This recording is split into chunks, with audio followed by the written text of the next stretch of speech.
Hello বন্ধুরা, তোমরা কেমন আছো? আজকে আজকে রান্না করে দেখাবো শিলন মাছের ঝাল ঝোল রেসিপি।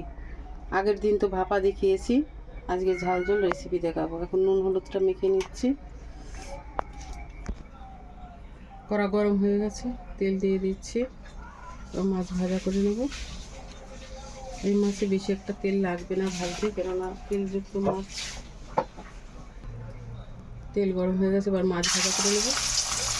ভয়ও লাগে, থাকবে কিনা কি বলে বন্ধ করবে। ভাজা হয়ে গেছে, তুলে নিচ্ছি। তৈলাক্ত মাছ বেশি একটা ভাজতে লাগে না। দেখুন মাছগুলো কত বড় বড় হয়ে গেছে।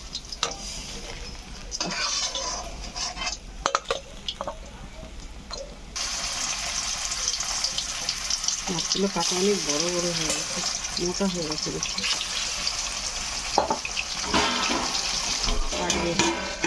হয়ে গেছে, এবার আর 3 মিনিট। আবার দেখো, এই যে এটা দেখাই যে এত মাছ কেটেছে কাটার জন্য। এই যে থালায় দেখো তেল ভর্তি একদম। যদি খোলা থাকতো তাহলে কি অবস্থা হতো। 6 পিস মাছ ভাজা হয়ে গেল। এখন ঝাল তরকারি হবে পুরো পাশে। এখন আলু, মাছের তেলের মধ্যে আলু ভাজা করে নেব। গ্যাসটা কমিয়ে রেখেছি, পরে বাড়াবো, নাহলে আবার ফাটবে। এবার বাড়িয়ে দিই। আলুতে হালকা নুন দিয়ে দেবো, যাতে নুনটা বসে। আর হালকা একটু হলুদ দিয়ে দেবো, কারণ পরে কালারটা আসে না। নুন দিয়ে দেবো, নুন দিয়ে ঢাকা দিয়ে দেবো, তাড়াতাড়ি করে সিদ্ধ হয়ে যাবে। ভাজা হয়ে গেছে, মাছের পাশে আলুগুলো তুলে নিচ্ছি, নাহলে অন্য জায়গায় তুললে আবার তেলে মাখামাখি হয়ে যাবে।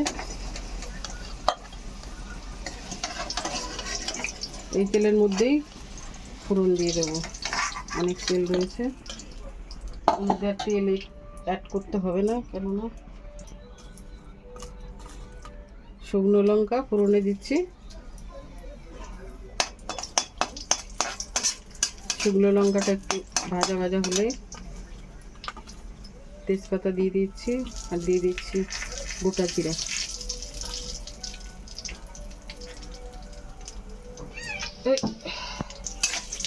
এবার বন্ধ কর।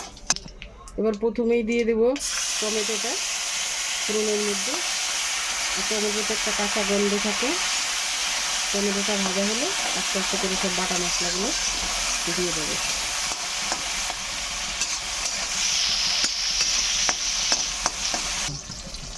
এবার সব বাটা মশলাগুলো দিয়ে দিব। এখানে আছে কাঁচা লঙ্কা, পেঁয়াজ, রসুন, 3 রকমের এটা বাটা আছে। 3 চামচ দিয়ে দিলাম। এখানে আছে শুধু আদা বাটা, পরিমাণ মতো আদা বাটা দিয়ে দেব।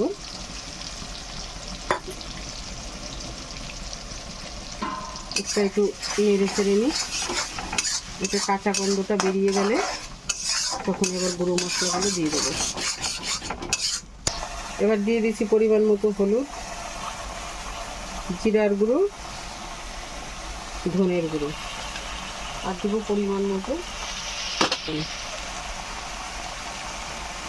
স্বাদ মতো লবণ দিয়ে দেবো। এবার মশলাটা কষাতে থাকবো। এবার পরিমাণ মতো লঙ্কার গুঁড়ো দিয়ে দিচ্ছি, কালারও হবে, ঝালও হবে। এই মাছটা একটু ঝাল ঝালই ভালো লাগে। এখন আবার লঙ্কার গুঁড়োটা দিয়ে দিলাম, এবার কষাতে থাকবো।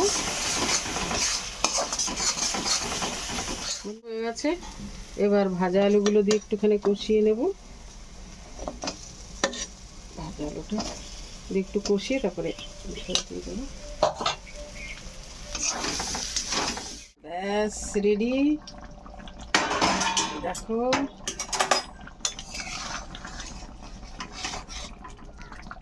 এবার উপর দিয়ে দিচ্ছি ধনেপাতা। রান্না কমপ্লিট।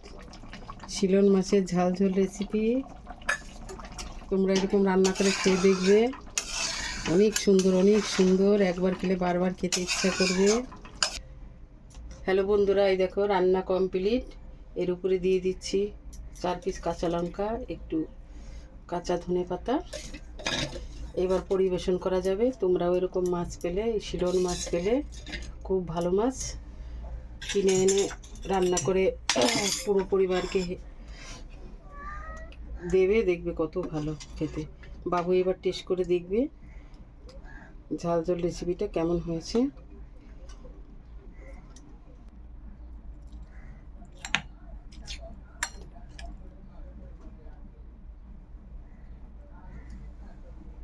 ভালো হয়েছে, খুব সুন্দর টেস্ট। বন্ধুরা, এই মাছ অনেক ভালো লাগছে, এরকম ঝাল ঝোল রেসিপি করে খাবেন। আর এই মাছে অনেক উপকারিতা আছে, যেমন প্রোটিন আছে, ওমেগা 3 ফ্যাটি অ্যাসিড রয়েছে, যেটা আমাদের ব্রেনের পক্ষে ভালো, প্রোটিন মাসাল গেইন করার জন্য ভালো। আমি যেহেতু জিম করি সেহেতু আর মাছ খেলে কিন্তু মাসাল গেইন ভালো হয়, আর কোষ্ঠকাঠিন্য দূর করে। তো এই মাছ খেলে উপকার ছাড়া অপকার কিন্তু নেই। তো এই রেসিপিটা করে খাবেন, খুবই ভালো লাগবে। আমি তো মনে করি পার্সোনালভাবে যে এই মাছ খাওয়া উপকার আর খুবই টেস্ট, আর রেসিপিটাও খুব ভালো হয়েছে। তাই আপনারা অবশ্যই ট্রাই করবেন বাড়িতে একবার হলেও। আর ভিডিওটি ভালো লাগলে চ্যানেলটি লাইক, সাবস্ক্রাইব, শেয়ার অবশ্যই করবেন, বন্ধুদের মাধ্যমে শেয়ার করবেন। যারা খেতে ভালোবাসে তাদেরকে অবশ্যই শেয়ার করবেন, তারা যাতে এরকম রান্না করে খেতে পারে, তাদের যাতে ভালো লাগে। ঠিক আছে, টাটা, আবার দেখাবে পরের নতুন ভিডিওতে। ততক্ষণ ভালো থাকবেন। জয় গুরু। ধন্যবাদ, থ্যাংক ইউ। তো বন্ধুরা, তোমরা কেমন আছো? আজকে দেখাবো কাতলা মাছের ঝাল ঝোল ভিডিও। এই দেখো, কাতলা মাছ আমি নিয়েছি 7 পিস মাছ নিয়েছি, আর একটা লেজ নিয়েছি। কেন লেজটা আমাদের ফেভারিট, ছেলে খেতে খুব ভালোবাসে, তার সঙ্গে মাছের সঙ্গে লেজটাও অ্যাড করেছি। কড়া গরম হয়ে গেছে, এবার তেল দিয়ে দেবো। তেল দিয়ে আগে ফ্রাই করে নেব। তেলটা গরম হলেই মাছ ছেড়ে দেবো। গরম হয়ে গেছে, এখন মাছ ছেড়ে দিচ্ছি। 3 পিস করে ভাজা করে নেবো, ভাজা হতে থাকে।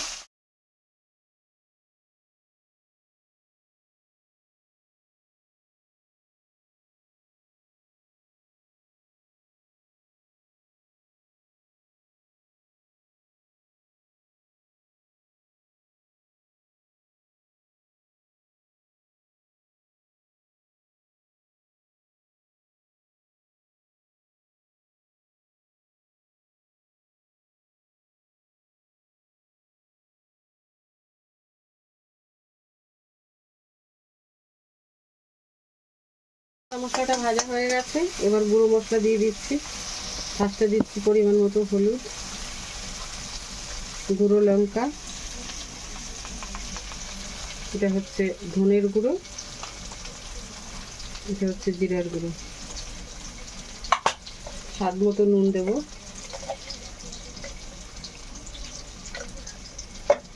এবার একটা কষিয়ে নিই।